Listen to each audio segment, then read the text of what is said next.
Joining us now is John Cash, the chairman and CEO at UR Energy. Hello, sir. How are you? Hey, good morning. Doing really well. How about you? I'm very well. So you're in the Lost Creek facility. You're up and running. Tell us about it here. Yeah, you bet. I'm sitting in our control room. We've been up and running since 2013. So during the interview, we wanted to stage it from here to show the world we're up and running, producing a few pounds, and we're getting ready to ramp up as we layer in more contracts. So yeah, it's an exciting time. Right, exactly. So let's get to that, John. You recently struck an offtake agreement with a major utility, and you're talking about layering in some more contracts as well.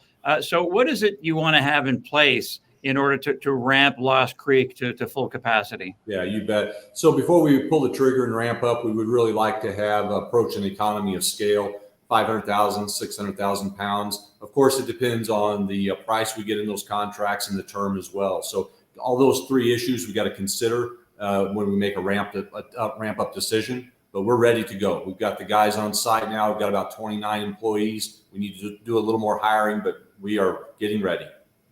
Now, with your Shirley Basin project, you say it's construction ready, and you could be producing in 18 months or so when you decide to pull the trigger. You say, John, you're looking for market signals. So what market signals do you need to see to start construction? Yeah, you bet. So probably the best way to interpret that is contracts. We would like first layering contracts here at Lost Creek to justify the ramp up and build up to full capacity here. Once we accomplish that, then our next project will be Shirley Basin, and we'll begin layering in contracts there to ramp that up. So yeah, contracting, that's key for us. We're very conservatively run. We don't want to put the capital in the ground just to ramp up to sell into the spot market, because that's very ephemeral. What we really want are those stable, long-term contracts. Now, you've said that your R&D will create catalysts for the company, and you recently completed phase one testing of your patented well installation technology, which showed that you could really dramatically reduce drill rig time, dramatically reduce costs as well. So could you briefly describe what you're developing there?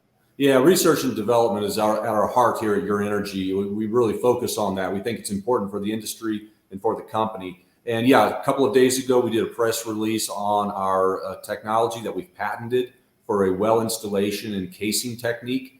And phase one testing is done on that. It went extremely well. We've demonstrated that we can install the casing and that it passes mechanical integrity test.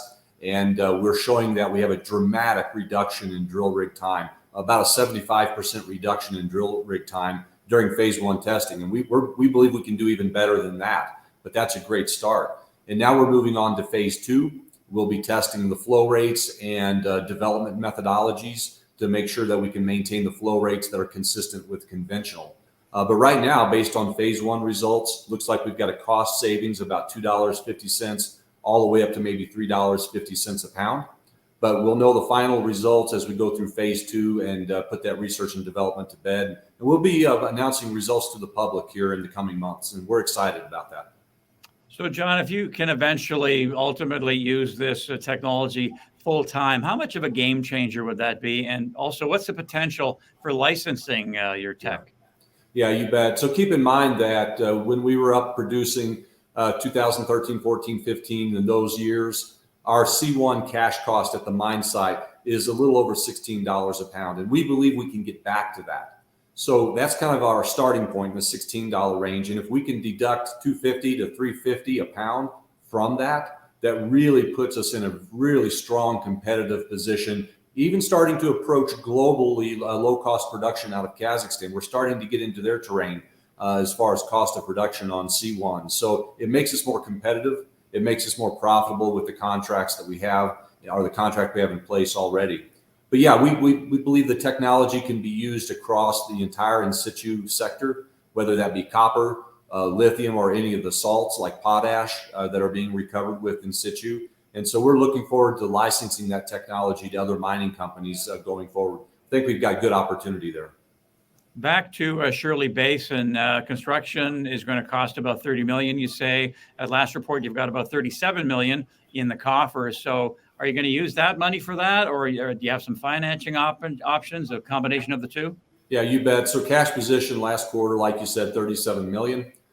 We've also got inventory that's worth about $16.5 million. So combine those two, we're in a really good, strong cash position. But that cash will be used for ramp up and operations cost here at Lost Creek.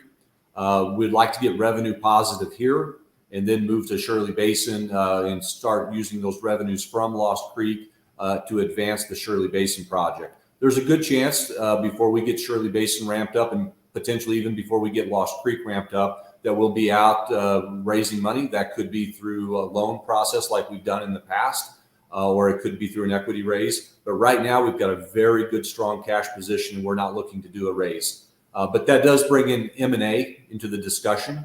If there are any really good quality assets out there that we decide to pursue via M&A, then that might require an equity raise. But as you well know, and as I've stated many times, we are only looking for high quality assets that we can bring into production. So well cashed up right now, but circumstances can change. But we're looking at getting revenue positive here at Lost Creek.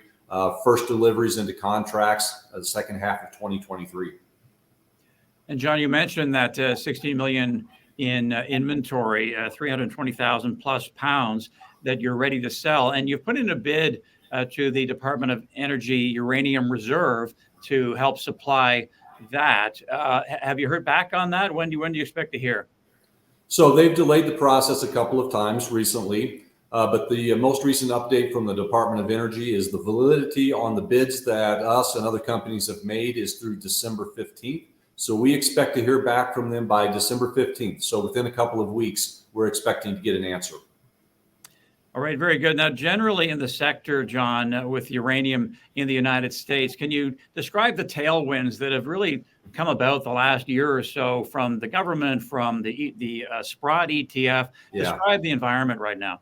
Yeah, so a lot of tailwinds in the industry right now. I mean, first of all, probably a couple of years ago, the world really began to come to terms with nuclear as a reliable carbon-free source of energy. So countries around the world really started to push toward going green with nuclear, because wind and solar are great, but they can't do it on their own. We've got to have nuclear power in the mix. So as the financial players saw countries around the world move that way, they began to jump in. They began to invest, ETFs, hedge funds. But you mentioned Sprott. That was really important. July 18th of last year, that Physical Uranium Trust was formed, and they've acquired nearly 60 million pounds of uranium off the spot market. And when they're in buying, we really feel it because they have really mopped up a lot of the mobile inventory. So they really move the price. But other tailwinds include the U.S. government. We've had tremendous support through the Uranium Reserve, where Congress allocated $75 million to purchase and process domestic material. Also through a couple of other acts, including the Inflation Reduction Act, where Congress allocated in a bipartisan way several $1 billion to keep our existing fleet of 93 reactors up and running here in the U.S. So we're seeing good, strong bipartisan support for our space, something we haven't seen probably ever in the history of the industry.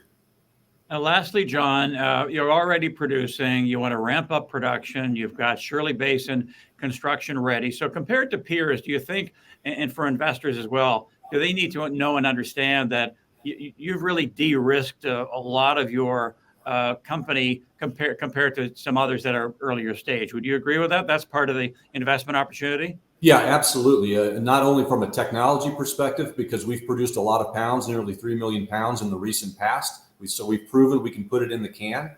So we've put to bed a lot of the technical risk, but we're also very well financed. We've got experienced staff here at the mine site, both senior management and also on site with our hourly people. We've put a lot of pounds in the can. So we've got a bright future ahead. Lost Creek has been a tremendous property, a prolific producer. So yeah, it's a great time with those tailwinds to be moving toward production.